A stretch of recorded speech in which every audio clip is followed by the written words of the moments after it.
Hey you guys, LootWizard here with another video on Gems of War, and I'm a little bit late to the show. We got a new faction out, and I haven't had any time to really look at it yet. So I don't know what kind of troops we're going to have. I've heard that one of the troops has a dual storm, which I'm interested to see what that's about. So let's get right into it. The only thing I've done is unlock the delve here down in the underworld. So you have to pay a little bit of gold, and you have to do the quest line. I completed that. That's pretty much all I did. I haven't opened any portals to see what these troops look like. And there's for the next like 3 days over the weekend, this new faction. There's a whole event going on for it. I haven't bought anything in the shop yet, so we're going to be going over my thoughts on that as I look at all this stuff. And in the shop, there's a new weapon because it's assigned to this faction. Every new faction that comes out, there's a faction weapon that comes along with it. Some of them are really great. Some of them are the best weapons in the game, in my opinion. Weapons like Life and Death are a faction weapon, and those are fantastic weapons. This one's called the Staff of Insanity. It drains 5 mana from all enemies, or it will give 8 magic to all other allies, or it will create 12 purple gems. Now, these kinds of weapons I don't really like that much, and it's just my opinion. But this is one of those weapons that has a multiple choice here of things that can happen. So it's a little harder to plan what you want to do with your team around a weapon like this because you're not sure which one of these 3 things is going to happen. So it'll either create 12 purple gems, or it'll increase the magic of your allies, or it'll drain 5 mana from all enemies. So it's kind of, based on luck here. I think it probably has like a 30% or 33% chance to hit one of these, but I'm going to get the weapon anyway because I love to collect these, and you never know when these weapons are going to turn out to be really great. Sometimes they do buff them, increase their power, or it just works really well with a combination of troops that you never thought of before. So I always pick up these weapons, and let's do that right now. It's going to cost me, let's see, we got 90 gems there and 120. So we got 300. We got, around 400 gems is what it's going to cost to get this. So as long as you can afford that, I don't recommend buying gems with real money because it's so expensive. But once you get a lot of gems from the different daily adventure boards that you can do, you get quite a few gems from that, as well as your tributes. If you level up your kingdoms high enough, you get quite a few gems from your tributes that you can check hourly. So we got the weapon now. I am curious to see what kind of other things the weapon has in its upgrades. So let's go take a look at that really quick. Troops, weapons, and let's just type in staff. It's got to be in here somewhere. Staff of Insanity. And we'll take a look at what it has here. Now, the first 5 levels of pretty much every weapon are basically the same. You have an increase of attack, life, magic, all of that. Once you get to 6, that's where you start to get a little unique abilities here on a weapon. So it looks like it's going to have, it will eliminate 2 points of a random skill from the first enemy. Then it will gain 2 to a random skill. It'll deal 5 scatter damage. And then Hexed, the final upgrade, has a 10% chance to transform the first enemy into a giant toad.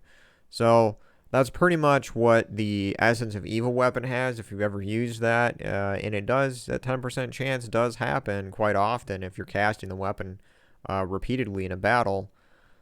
So that can be really disruptive. Because if your hero class is not immune to transform, and most troops are not immune to transform, so that 10% chance can really mess up the enemy team if that happens. So that's overall not too bad. Draining 5 mana from all enemies can be really disruptive to an enemy team as well. And then the other two is basically empowering your team either through an increase of magic or mana generation. And the other thing that that I will say is good about this weapon that I'm looking at right now is that it takes purple mana to fill up, and it has a chance to create purple gems. So it's going to create mana, possibly, that it needs to fill itself up to cast again. So that's a plus, always, in my opinion. So it might turn out to be a decent weapon to use sometimes. Okay, now back to the underworld here. We're gonna look at this. And before this is probably a tip for some of you guys that might not know how some of this works. Is that your horde level is very important. So the different treasure little cards that you get, the gold ring, priest chalice, king's crown, genie's lamp, sacred treasure, all of that stuff is very useful for upgrading the amount of rewards and stats that your teams will have when you're in a delve. And that's what we're going to do here. But I'll just show you really quick. When you're increasing its level, you increase the attack, magic, life, and armor of whatever troops that you are attacking in that delve with. Now, quality, when you increase that, it's going to increase the multipliers for the gold, souls, glory, and ingots that you're going to get from that delve, as well as you can get a bonus to the delve chest after defeating the boss room. So the goal here is to get this up to 10, which is the maximum horde quality. And as you can see, these are going to be the new multipliers for the different rewards. We're going to get a 3+ bonus to that last boss chest that we get from defeating that boss room. And that chest is going to now have a much higher chance of getting these rewards, gold, souls, and glory and ingots. So before you go ahead over here, before you go in on these new factions that they released, before you go in here and go through and fight these battles, you're going to get these rewards for getting the points. But when you go through these battles and you defeat this boss room here, you're not going to get as many rewards if you don't come down here in the underworld and upgrade the horde quality to 10. If you do that first, you're going to get more rewards when you're going through the event. So hopefully that makes sense to you guys. I'm going to do it here for myself so you can at least see what's going on. So I need to upgrade this to 10 first. And Sacred Treasure is the mythic type of the card. They're harder to get. They don't drop as often, but it costs less money because you're going to have to use gold in order to upgrade these. So I'm going to use 2 of these, and it only cost me 1,600 gold to get a 100% chance of upgrading it to quality 2 and to level 44. So we're going to go ahead and do that. And we're going to end up using all of our Sacred Treasures here, and that'll probably get us to quality 4 or 5. So, and every time you do this, it's going to cost more and more gold until finally you get to quality 10 there. And then that's usually when I stop. But if you can, I think you can keep increasing the level, which is going to add more and more stats to your troops. But it's not really by much. So we've already spent about 20,000 gold on upgrading this, and we're at quality 3. Now we're going to get ourselves to quality 4. And we spent about 20 so far, so now it's going to be about 46,000 gold. And as you'll see, using King's Crown and Genie Lamp is going to cost a lot more gold than if you're using the Sacred Treasure. So it's I'm up to 90% chance, and if we put in here, and this is the other thing too, is you can actually see the chance, the percent chance on the cards here of what it's going to take, how many cards of that type it's going to take to get you to 100% upgrade quality chance. So I used 3 of these, and it's 30% chance each, and that gets me to 90%. So I'm going to drop in a 10% card just to get that up to 100%. And now that's 63,000 that it's going to cost me just for this one upgrade. Adding that to the previous, whatever it was, 46,000 I think I said. So this is going to be about 100,000 gold so far that I've spent to get it to quality 5 out of 10. So we're going to have to spend probably another 400,000 gold. On average, for me, it takes me about, I would say, 500 to 600,000 gold to upgrade this to quality 10 every new faction that comes out. So let's go ahead and use 4 of the King's Crown because that'll get us to even 100%. And we'll get through these a little quicker here. I think I explained pretty much everything that I can think of there about that. But if you do have questions or you see something that I missed or, you know, maybe correcting me on something I'm wrong about this, because again, I play this game a lot, but I'm not, you know, probably the most knowledgeable person on how all of these things work. So if I'm wrong on something, correct me, because I know I've said stuff in the past that has been incorrect. And thanks to you guys for catching my errors and putting that in the comments. So now we're at quality 8.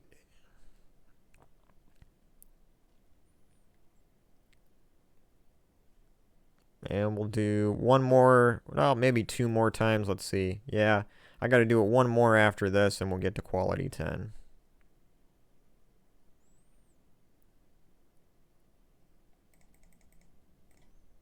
Oops, added too many there. All right, so there we go. Now we're at quality 10. My level is 107.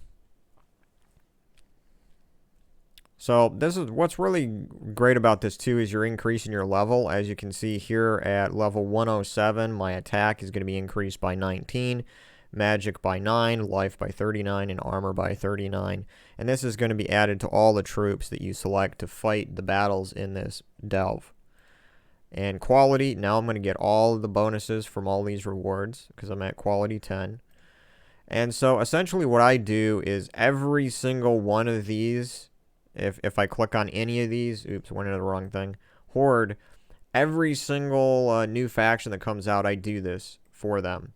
Because when those Tuesday events come around, where you're going to do a delve event on Tuesdays, if you don't have it at Horde quality 10, you're going to be missing out on so many rewards that you could be getting from defeating that boss realm.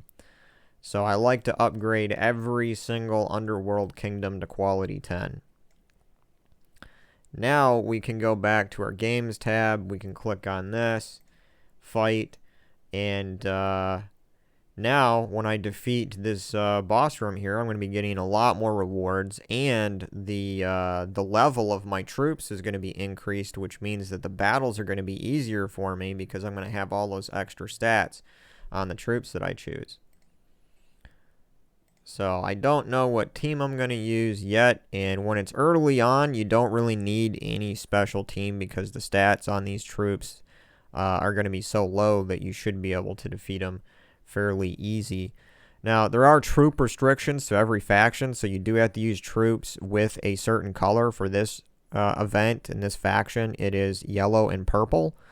And so I will have to choose troops that have yellow or purple mana in them. But this is not a requirement for a weapon, which is very important because you can actually use a weapon of any color diversity that you want, but all the rest of the troops that you include have to have those colors. So let's go in here and see what team we can come up with. We want something, you know, really quick and fast and easy. So purple and yellow, you know, we could probably, we want a mana generator, so that's something that we need to think about. What kind of generators do we have with this color? Well, I know we have Divinia, which is a generator plus a support troop, but we could go full on Darkstorm with this if I wanted to, because I believe, okay, so we do have some of that. We do have Leprechaun, which we could use early on. But I'm also thinking of Umberwolf. Well, yeah, it's not a generator. That's why it's not showing up. There we go. Because this is going to create a dark storm at the start of every turn. So I'm going to pop that in there. And now we can use a weapon. And we can choose a different troop that's going to do damage. Let's see what kind of troop we have here. I could do Aquaticus. There's a lot of different troops. But we should pick one that has purple. We could do Infernus. Could put Infernus closer up to the top there. And for a weapon,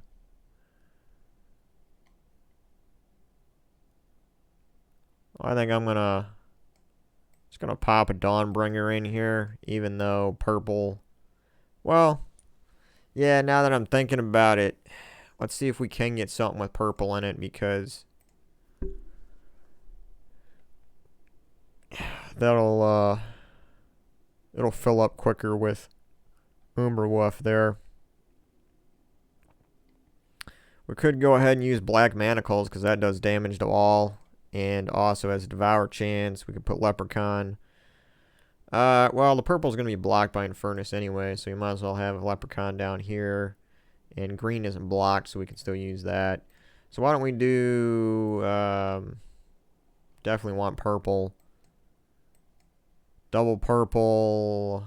Red, maybe. We can try that to start out with. And... yeah, I think I'll just leave it at Frost Mage. That's fine. Alright, now let's go through and use this team here. We could actually do the hero class up at top. But it doesn't really matter for... these first few battles are going to be really easy. As you can see over here, the enemy team has got such a small life and armor to them. One cast of that weapon and they're all gone.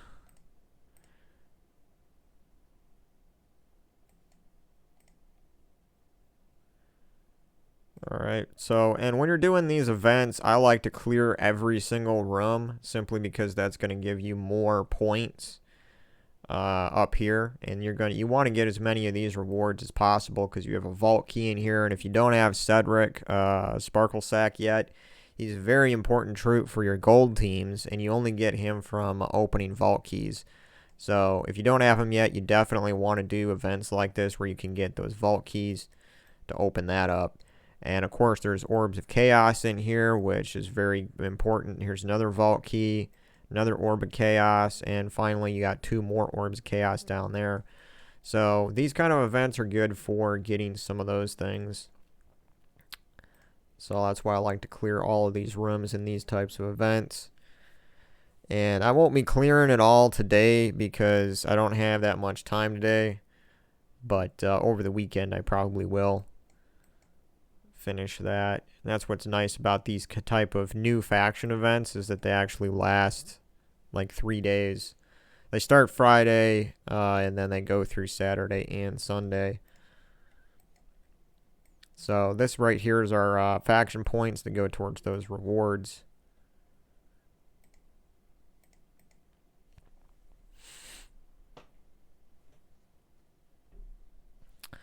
But as you can see here, like I was saying earlier, my points here, I have 120 armor, 115 life on my hero. All of those extra points is coming from when I upgraded the level of my of this faction down in the underworld. So it's really great to go down there and do that before you start doing the event like this. Just makes the battles a lot easier.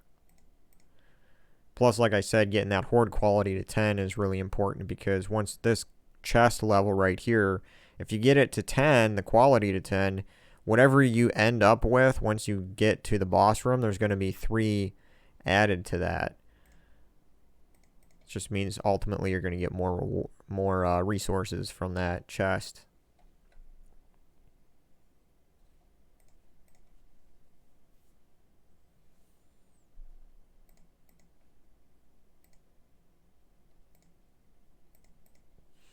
And I will have to change my team once things get a little more difficult. Because this team I'm really using probably for the first few battles, and because everything is such a low level here that I just wanted to go through them as quick as possible.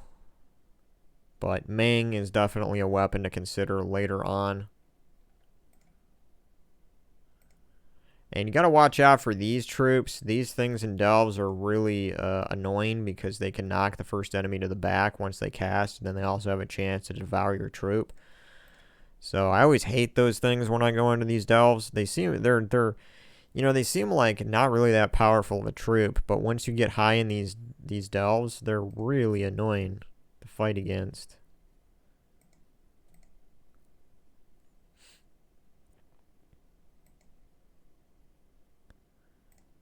So I just want to clear this first room for you guys to show you the chest level that I get at the end.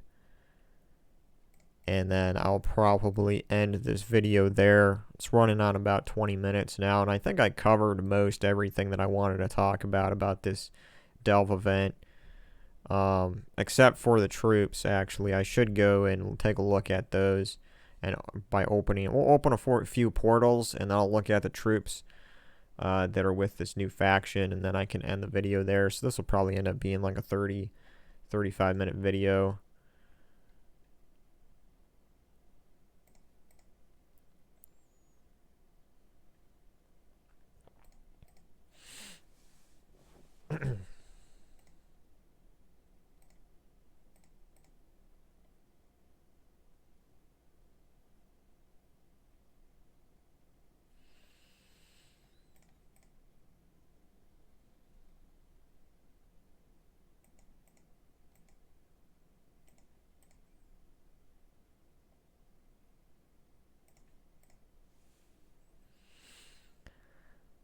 Alright, we are at the boss room.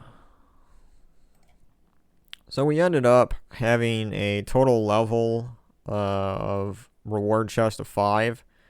And now when I defeat the boss room here, it's going to give me a 100% chest upgrade. And then on top of that, it's going to give me 3 more levels. So this could end up being anything from 8, like an 8 level chest to like maybe a 10.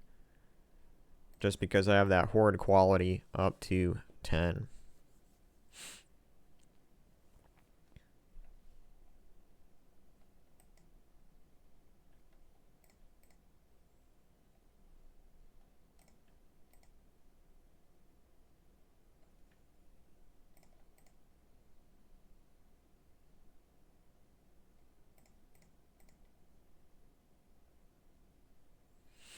And that's it. That's the boss room.